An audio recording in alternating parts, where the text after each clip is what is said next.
Hello everyone, പുതിയൊരു വീഡിയോയിലേക്ക് എല്ലാവർക്കും സ്വാഗതം. അപ്പോൾ കാലിക്കറ്റ് യൂണിവേഴ്സിറ്റിയുടെ ഫസ്റ്റ് സെമസ്റ്റർ LLB എക്സാമിനേഷൻ ഈ ജൂൺ 17 സ്റ്റാർട്ട് ചെയ്യാണ്. അപ്പോൾ 2024 LLB അഡ്മിഷൻസ് എടുത്തവരെ ആദ്യത്തെ പരീക്ഷയാണ്. അപ്പോൾ അവർക്ക് വേണ്ടിയിട്ടുള്ള ഒരു കണ്ടൻറ്റാണ്. അപ്പോൾ എൻ്റെ അടുത്ത് ഒരുപാട് പേര് ചോദിക്കുന്നുണ്ട്, സാർ ഈ പാർട്ട് ബിയിൽ വരുന്ന പ്രോബ്ലം ക്വസ്റ്റ്യൻസ് എങ്ങനെ ആൻസർ ചെയ്യേണ്ടതെന്ന് പറ്റി. അപ്പോൾ ഇന്നത്തെ വീഡിയോ അതിനെ പറ്റിയിട്ട് എങ്ങനെ ഒരു പ്രോബ്ലം ക്വസ്റ്റ്യൻ, ഒരു ലീഗൽ പ്രോബ്ലം എങ്ങനെ ആൻസർ ചെയ്യുക എന്നുള്ളതാണ് നമുക്ക് നോക്കുന്നത്. നമുക്കറിയാം പാർട്ട് ബിയിൽ 3 ചോദ്യമാണ് വരിക. ഓക്കെ, അതിപ്പോൾ 3 ഇയർ ആയിക്കോട്ടെ 5 ഇയർ ആയിക്കോട്ടെ 3 ചോദ്യമേ വരിക. അതിൽ 2 നമ്മൾ ആൻസർ ചെയ്യണം. ഓക്കെ, അതിൽ ടോട്ടൽ 20 മാർക്സ് ആണ് ആ ഭാഗത്ത് നിന്ന് വരുന്നത്. അപ്പോൾ ലീഗൽ പ്രോബ്ലം എങ്ങനെ ആൻസർ ചെയ്യേണ്ടത് എന്നുള്ളത് നമ്മൾ ഫസ്റ്റ് സെമ്മ് തൊട്ട് അവസാന സെമ്മ് വരെ നമ്മൾ അറിയണം. കാരണം എല്ലാ ലോ പേപ്പറിലും പാർട്ട് ബിയിൽ ലീഗൽ ക്വസ്റ്റ്യൻസ് ഉണ്ടാവും. അപ്പോൾ നമുക്ക് നോക്കാം, നമുക്കൊരു പ്രോബ്ലം വെച്ചിട്ട് നമുക്ക് ജസ്റ്റ് ഒന്ന് അനലൈസ് ചെയ്ത് നോക്കാം നമുക്ക്. അപ്പോൾ ഈ ഫസ്റ്റത്തെ പ്രോബ്ലം, ഈ പ്രോബ്ലം 2022 5 ഇയറിൽ ചോദിച്ച ഒരു ലീഗൽ പ്രോബ്ലമാണ്. അപ്പോൾ ഈ ലീഗൽ പ്രോബ്ലം ബേസ് ചെയ്ത് ഞാൻ എങ്ങനെ ലീഗൽ പ്രോബ്ലം എങ്ങനെ ആൻസർ ചെയ്യേണ്ടെന്നും അതിനോടൊപ്പം തന്നെ ഈ ടോപ്പിക്ക് ഞാനൊന്ന് ജസ്റ്റ് ഒന്ന് പറഞ്ഞു പോകാം. ഓക്കെ, അപ്പോൾ നമുക്ക് ഞാൻ ഈ പ്രോബ്ലം ഞാനൊന്ന് വായിക്കാം. ആദ്യം നിങ്ങൾ ചെയ്യേണ്ട ഒരു പ്രോബ്ലം ക്വസ്റ്റ്യനിൽ ആ പ്രോബ്ലം ഇരുന്ന് കൃത്യമായിട്ട് വായിക്കുക എന്നുള്ളതാണ്. ആ പ്രോബ്ലം വായിച്ച് അവിടെ തർക്കം അല്ലെങ്കിൽ അവിടെ ലീഗൽ ഇഷ്യൂ എന്താണെന്ന് മനസ്സിലാക്കി എടുക്കുക എന്നുള്ള കാര്യമാണ് ആദ്യം നിങ്ങൾ ചെയ്യേണ്ടത്. ഓക്കെ, അത് മനസ്സിലാക്കി കഴിഞ്ഞാൽ നിങ്ങൾക്ക് ഓട്ടോമാറ്റിക്കായി നിങ്ങൾ കൃത്യമായിട്ട് പഠിച്ചിട്ടുണ്ടെങ്കിൽ എന്ത് ചെയ്യാൻ പറ്റും, നിങ്ങൾക്ക് പഠിച്ച ഭാഗമായിട്ട് റിലേറ്റ് ചെയ്ത് എടുക്കാൻ പറ്റും നിങ്ങൾക്ക്. അങ്ങനെ വേണം എന്ത് ചെയ്യാൻ ആൻസർ. അപ്പോൾ ആദ്യം ഇത് കൃത്യമായിട്ട് വായിച്ച് മനസ്സിലാക്കുക. എന്താണ് ഇവിടെ പറയുന്നത്, ഇവിടെ എന്താണ് ലീഗൽ ഇഷ്യൂ. എല്ലാ പ്രോബ്ലത്തിലും ഒരു ലീഗൽ ഇഷ്യൂ ഉണ്ടാവും. ആ ലീഗൽ ഇഷ്യൂ സോൾവ് ചെയ്യാണ് നമ്മുടെ ജോലി. ഓക്കെ, അപ്പോൾ നമുക്ക് നോക്കാം. A made an advertisement that anyone who uses a particular hair oil regularly every day will have a long hair within 6 months. Otherwise, he will compensate them with 30,000. X, believing on the advertisement, purchased the oil and used it regularly for 6 months. X, hair did not grow. Advice X. ഇവിടെ എന്താണ്, ഒരു advertisement കൊടുത്തു. എന്താണ്, ഒരു particular oil തേച്ച് കഴിഞ്ഞാൽ 6 മാസത്തിനുള്ളിൽ long hair ഉണ്ടാവും എന്ന് പറഞ്ഞു. അപ്പം നമ്മുടെ എക്സ് എന്ത് ചെയ്തു, ഇത് വിചാരിച്ച് മേടിച്ച് തേച്ചു. പക്ഷേ എക്സിൻ്റെ ഹെയർ എന്താ പറയുക, നീളം വെച്ചില്ല. ഓക്കെ, ഇവിടെ ഈ അഡ്വർടൈസ്മെൻറ്റ് കൊടുക്കുമ്പോൾ തന്നെ പറഞ്ഞു, ഇങ്ങനെ ഈ ഹെയർ ഓയിൽ തേച്ച് ഹെയർ ലെങ്ത് വെച്ചില്ലെങ്കിൽ 30,000 രൂപ കോമ്പൻസേഷൻ നൽകാമെന്ന് പറഞ്ഞിട്ടുണ്ട്. ഓക്കെ, അപ്പോൾ ഇവിടെ ഡിസൈഡ് അഡ്വൈസ് എക്സ്. ഇവിടെ ഇതൊരു ലീഗൽ പ്രോബ്ലം. ഇവിടെ നമ്മൾ ലീഗൽ പ്രോബ്ലം എങ്ങനെ ആൻസർ ചെയ്യുക എന്നുള്ളത് നമുക്ക് നോക്കാം. അപ്പോൾ നിങ്ങൾക്ക് ചോദ്യം മനസ്സിലായി എന്ന് വിചാരിക്കുന്നു. ഇനി നമുക്ക് അടുത്ത് നോക്കാം നമുക്ക്. അപ്പോൾ ഈ ഒരു ലീഗൽ പ്രോബ്ലം എഴുതണമെങ്കിൽ കൃത്യമായിട്ടുള്ള ഒരു സ്റ്റെപ്സ് ഉണ്ട്. ഞാൻ ഇതിന് മുന്നേ ഒരു വീഡിയോ ചെയ്തിരുന്നു, നിങ്ങൾക്ക് അത് നോക്കാൻ നിങ്ങൾക്ക് ഒരു പ്ലേലിസ്റ്റ് പോയാൽ നിങ്ങൾക്ക് കാണാൻ പറ്റും. അപ്പോൾ നമുക്ക് ജസ്റ്റ് നമുക്ക് നോക്കാം നമുക്ക് എങ്ങനെയാണെന്നുള്ളത്. അപ്പോൾ ആ സ്റ്റെപ്പ് എന്ന് പറയുന്നത് fact, issues, reasonable analysis, judgement with case laws. അങ്ങനെ വേണം എന്ത് ചെയ്യണം ഒരു പ്രോബ്ലം ആൻസർ ചെയ്യേണ്ടത്. Okay, fact, issues, reasonable analysis, judgement. ഇനി വേറെ രീതിയിൽ ചെയ്യാം, fact, issues, judgement, reasons for judgement. അങ്ങനെയും എഴുതാം, പ്രശ്നങ്ങളൊന്നുമില്ല. ഞാൻ അങ്ങനെയാണ് എൻ്റെ എക്സാമിന് എഴുതിക്കൊണ്ടിരുന്നത്. അപ്പോൾ ഇത് നമുക്ക് എന്ത് ചെയ്യാം, ഫോളോ ചെയ്യുന്ന മെത്തേഡ് വരാം. അപ്പോൾ നമുക്ക് നോക്കാം. നമുക്ക് ഈ ഫാക്റ്റ് എന്നത് എങ്ങനെ എഴുതാൻ നമുക്ക് നോക്കാം.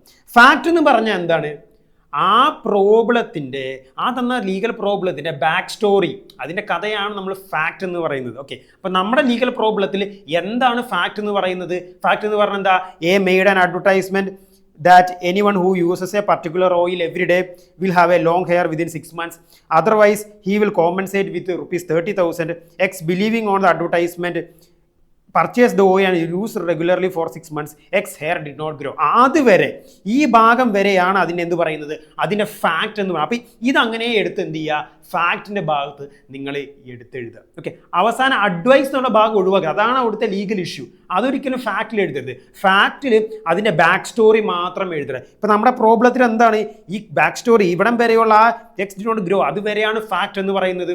ഓക്കെ, അപ്പോൾ ആദ്യം എന്ത് ചെയ്യണം, ഫാക്റ്റ് എഴുതണം. ഫാക്റ്റ് വൃത്തിക്ക് എന്ത് ചെയ്യുക, ക്വസ്റ്റ്യൻ നോക്കി അങ്ങനെ തന്നെ എന്ത് ചെയ്യുക, ഫാക്റ്റ് നിങ്ങൾ എഴുതുക. ഫാക്റ്റ് എഴുതി കഴിഞ്ഞാൽ പിന്നെ രണ്ടാമതാ ഫാക്റ്റ് കഴിഞ്ഞാൽ പിന്നെ എന്താ, ഇഷ്യൂ ആണ് അടുത്തത്. അപ്പോൾ ഇഷ്യൂ എങ്ങനെ എഴുതാൻ പറ്റും? അപ്പോൾ ഇഷ്യൂ നോർമലി നമുക്ക് ഒരു ഇഷ്യൂ ആയിട്ട് എഴുതാം, അല്ലെങ്കിൽ ഒന്നിലധികം ഇഷ്യൂസ് എഴുതാം.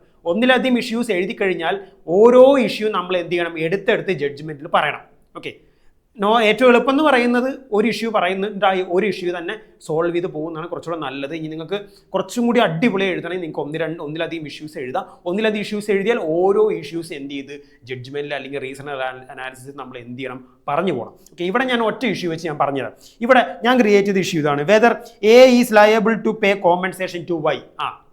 ആണ് അഡ്വർടൈസ്മെൻറ്റ് കൊടുത്തത്, ഞാൻ ഇറക്കുന്ന ഈ ഹെയർ ഓയിൽ തേച്ച് കഴിഞ്ഞാൽ ഹെയർ ലെങ്ത് ആവും, ഇല്ലെങ്കിൽ 30,000 രൂപ. അപ്പോൾ ഇവിടെ വൈക്ക് കോമ്പൻസേഷൻ കൊടുക്കണോ, അതാണ് ഇവിടെ ഇഷ്യൂ എപ്പോഴും ക്വസ്റ്റ്യൻ രൂപത്തിലായിരിക്കണം. ഓക്കെ, ഇഷ്യൂ എപ്പോഴും ഒരു ക്വസ്റ്റ്യൻ ഫോമിലായിരിക്കണം. അപ്പോൾ ഇവിടെ ഞങ്ങൾക്ക് ഒരു ഇഷ്യൂ ഞാൻ കൺസിഡർ. ഇനി നമുക്ക് ഇപ്പോൾ ഫാക്റ്റ് കഴിഞ്ഞു, ഇഷ്യൂ കഴിഞ്ഞു, അടുത്ത എന്താ റീസണബിൾ അനാലിസിസ്.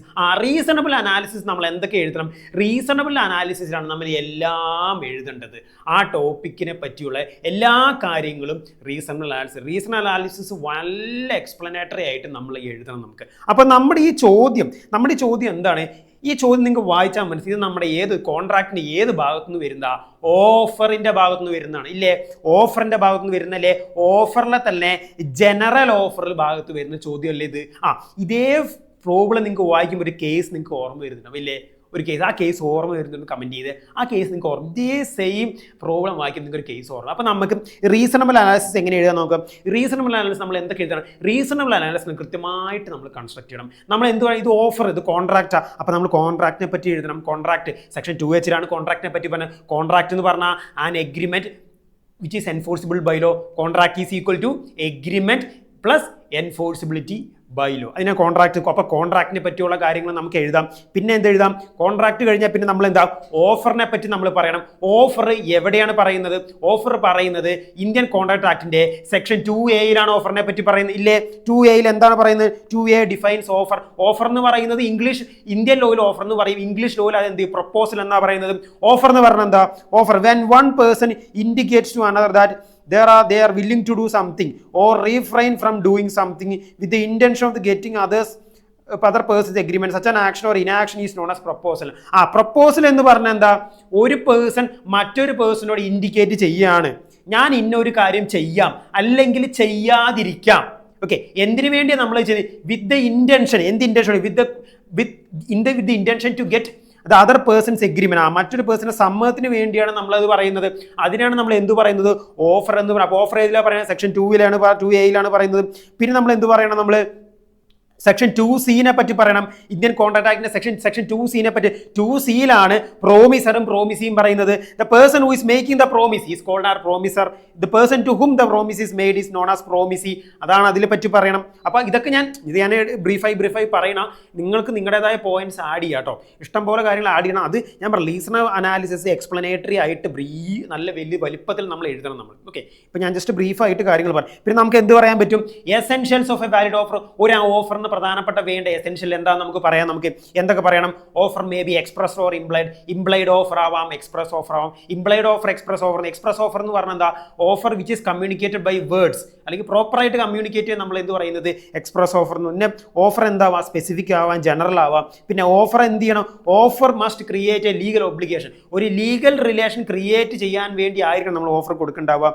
പിന്നെ ഓഫർ ക്ലിയർ ആയിരിക്കണം, വേഗമായിരിക്കരുത്. അപ്പം നമ്മൾ എന്ത് ചെയ്തു? കോൺട്രാക്റ്റിനെ പറ്റി എഴുതി, നമ്മൾ മറ്റേ സെക്ഷൻ 2A 2C പറഞ്ഞു. പിന്നെ നമ്മൾ എന്ത് ചെയ്യണം?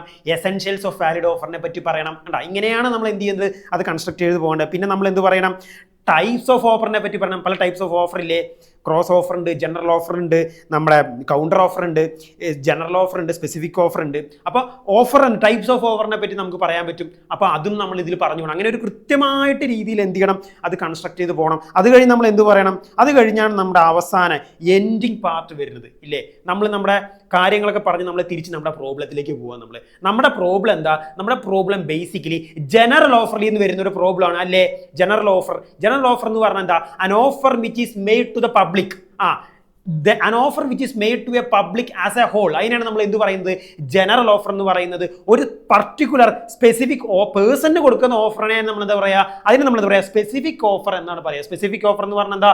The offer which is given to a particular person. അതിനാണ് നമ്മൾ എന്ത് പറയുന്നത്? സ്പെസിഫിക് ഓഫർ എന്ന് പറയുന്നത്. ഇനി ഈ ജനറൽ ഓഫറിന്റെ ഭാഗത്ത് വരുന്ന ഒരു പ്രധാനപ്പെട്ട ലാൻഡ്മാർക്ക് കേസാണ് Carlill versus Carbolic Smoke Ball Corporation. ഈ കേസ് വളരെ ലാൻഡ്മാർക്ക് കേസാണ്. അതുപോലെ തന്നെ ഈ ഭാഗത്ത് വരുന്ന മറ്റൊരു പ്രധാനപ്പെട്ട കേസാണ് ലാൽമാൻ ശുക്ല വേഴ്സസ് ഗൗരി ദത്ത് കേസ്. അത് നിങ്ങൾ അറിഞ്ഞിരിക്കണം. അപ്പോൾ ഈ Carlill versus Carbolic Smoke Ball Corporation എന്താ?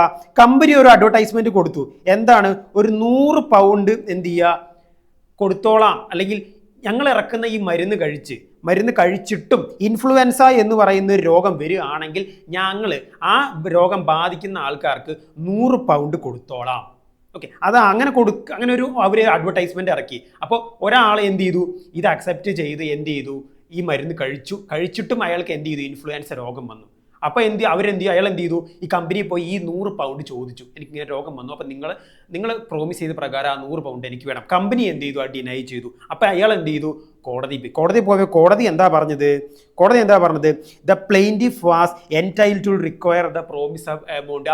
കമ്പനി പറഞ്ഞ 100 പൗണ്ട് ഇയാൾക്ക് കൊടുക്കണം, കമ്പനിയോട് കൊടുക്കാനാണ് കോടതി പറഞ്ഞത്. So that person was liable to be compensated. അതാണ് എന്ത് പറയുന്നത്, ഈ Carlill versus Smoke Ball Corporation എന്ന കേസിൽ. അപ്പോൾ അതേ സെയിം പ്രിൻസിപ്പിൾ നമ്മുടെ പ്രോബ്ലത്തേക്ക് അപ്ലൈ ചെയ്തേ, നമ്മുടെ പ്രോബ്ലം. അപ്പോൾ അതൊക്കെയാണ് നമ്മൾ ജഡ്ജ്മെന്റ് ഭാഗത്ത് പറയുന്നത്. അപ്പോൾ ജഡ്ജ്മെന്റ് ഭാഗത്ത് നമ്മൾ എന്ത് ചെയ്യണം, നമ്മുടെ പ്രോബ്ലത്തിന്റെ ഡീറ്റെയിൽസിനെ പറ്റി പറഞ്ഞ്, in this case A gave an advertisement of this much thing and B promise to pay എന്ന് പറഞ്ഞ് എന്താ പറയുക, കൃത്യമായിട്ട് നമ്മുടെ പ്രോബ്ലത്തിനെ പറ്റി കൃത്യമായിട്ടൊരു ഔട്ട്ലൈൻ എന്ത് ചെയ്യണം, നമ്മൾ ഈ ജഡ്ജ്മെന്റ് ഭാഗത്ത് പറയണം. എന്നിട്ട് അവസാനം നമ്മൾ എന്ത് പറയണം, here A is liable to pay compensation.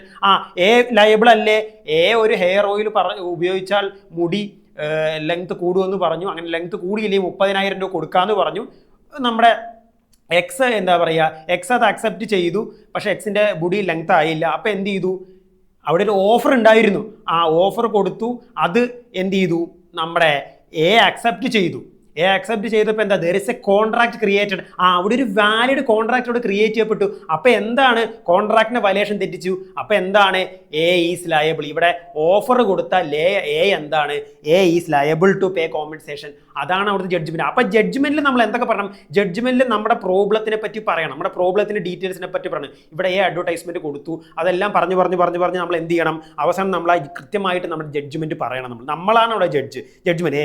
A is liable to pay compensation, here A is liable to pay compensation. എന്നിട്ട് എന്ത് ചെയ്യണം, ജഡ്ജ്മെന്റ് മാത്രം പറഞ്ഞാൽ മാത്രം പോരോ, ആ judgement should contain appropriate case laws, connected case laws, illustrations ഒക്കെ നമ്മൾ പറഞ്ഞു. ഇപ്പോൾ ഈ ഭാഗത്ത് വരുന്ന ജനറൽ ഓഫർ ഭാഗത്ത് വരുന്ന 2 പ്രധാനപ്പെട്ട കേസുകൾ ഞാൻ ഒരെണ്ണം നേരത്തെ പറഞ്ഞു, Carlin versus Carbolic Smoke ball company, പിന്നെ ലാൽമാൻ ശുക്ല വേഴ്സസ് ഗൗരി ദത്ത്. അപ്പോൾ ഈ 2 പ്രധാനപ്പെട്ട. അപ്പോൾ നമ്മൾ ജഡ്ജ്മെന്റിൽ കൃത്യമായിട്ടും നമ്മൾ എന്ത് ചെയ്യണം, നമ്മളെ പ്രോബ്ലം അനലൈസ് ചെയ്ത് നമ്മൾ ജഡ്ജ്മെന്റ് എഴുതി, അതിനോടൊപ്പം ഇലുസ്ട്രേഷൻ ചേർക്കണം. അതുപോലെ എന്ത് ചേർക്കണം, നമ്മുടെ എന്താ പറയുക, നമ്മുടെ കേസുകൾ 2 അതിന് ആ ഭാഗത്ത് വരുന്ന ലാൻഡ്മാർക്ക് കേസുകളും നമ്മൾ ചേർക്കണം. അപ്പോൾ ഇത്രയും കാര്യങ്ങളാണ് പ്രധാനമായിട്ട് ഈ ഒരു വീഡിയോയിലൂടെ ഞാൻ പ്രധാനമായിട്ട് ഫോക്കസ് ചെയ്യാൻ ഉദ്ദേശിക്കുന്നത്. നമ്മൾ ഇനി കൂടുതൽ വീഡിയോസും കാര്യങ്ങളൊക്കെ ആയിട്ട് വരുന്നുണ്ട്. LLB ഫസ്റ്റ് സെം പ്രിപ്പയർ ചെയ്യുന്ന കുട്ടികൾക്ക് വേണ്ടിയുള്ള വീഡിയോസും കാര്യങ്ങളൊക്കെ ഇതിനപ്പോൾ സപ്പോർട്ട് ചെയ്യുക, ലൈക്ക് ചെയ്യുക, സബ്സ്ക്രൈബ് ചെയ്യുക, ഫ്രണ്ട്സിനൊക്കെ അയച്ചു കൊടുക്കുക. Thank you.